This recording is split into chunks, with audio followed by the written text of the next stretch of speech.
Guys ഞാൻ നിൽക്കുന്നത് കറാമേലാണ്, ദുബായിലല്ലാട്ടോ, അജ്മാനിലെ കറാമേല്.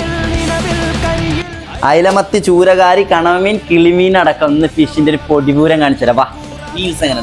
ഞങ്ങൾ സ്ഥിരമായിട്ട് ഇവിടുന്ന് കഴിക്കല്. മീൽസിൽ അടിപൊളിയാണ്. തോരണി, പച്ചടി, മത്തി വെച്ചടിച്ച മോനെ. നിങ്ങൾ ഇവിടുത്തെ ബിരിയാണി കഴിച്ചില്ലല്ലോ. മംഗല ബിരിയാണിക്ക് പേരേട്ട ബിരിയാണി കേട്ടോ, നമ്മുടെ ചായക്കട ബിരിയാണി, ദമ്മ് ബിരിയാണി. കൊടുക്കുന്നവന്റെ മനസ്സും കഴിക്കുന്നവന്റെ വയറെന്ന് പറയണം. അവിടെയാണ് കച്ചവടത്തിന്റെ വർക്കത്ത്. അതിവിടെ ഉണ്ട്. കാത്തിരിപ്പിനെ വിരാമിട്ടുകൊണ്ട് മനസ്സിനെ കുതിപ്പിക്കുന്ന ഐറ്റം ഇറച്ചിച്ചോറ്.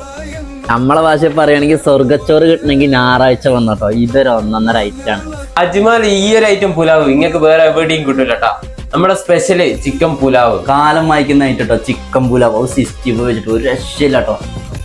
കല്യാണത്തലേന്ന് ഒഴിവാക്കാൻ പറ്റാത്ത ഐറ്റം നമ്മളെ നെയ്ച്ചോറ്, അതേപോലെ കുടുക്ക ബീഫ്. ഇതൊരു വികാരം തന്നെ. നെയ്ച്ചോറിന്റെ പെരുമ ഒരിക്കലും നഷ്ടം വരില്ല കേട്ടോ. അത് ഇവിടെ ഉണ്ട് കേട്ടോ. നിങ്ങൾ ഒരിക്കലെങ്കിലും വരേണ്ട ഒരു സ്പോട്ടാണ്. ചായക്കടയിലുള്ള ഓരോ വെറൈറ്റികൾ നോക്കി ഇതിന്റെ പേര് കേൾക്കണം. എനിക്ക് ചക്ക, മാങ്ങ, തേങ്ങ. UAE ഇനി തണുപ്പിന് ഇവിടെ പറയേണ്ട ആവശ്യം വരും കേട്ടോ. ഇവിടുത്തെ ഒരു ജങ്കാർ ഐറ്റം പിന്നെ ഞാൻ കുറച്ച് എണ്ണക്കട്ട തിരക്കില്ല കേട്ടോ. അപ്പൊ പോകുന്നോളി ചായക്കടയിലേക്ക്. അജ്മാനിൽ ഇതാ ദം ബിരിയാണിക്ക് ഒരു വിപ്ലവം ഉണ്ടാക്കിയിട്ടുണ്ടെങ്കിൽ അതാണ് ചായക്കട റെസ്റ്റോറന്റ്. വെള്ളിയും ഞായറും ലഗോൺ ബിരിയാണിക്ക് ഒരു യുദ്ധം തന്നെ ഉണ്ട്. അപ്പോ മംഗലപ്പുര വൈബ് ആണെങ്കിൽ ലൊക്കേഷൻ വരുന്നത് ലുലു KM ട്രേഡിങ്ങിന്റെ ഓപ്പോസിറ്റ് ചായക്കട റെസ്റ്റോറന്റ്.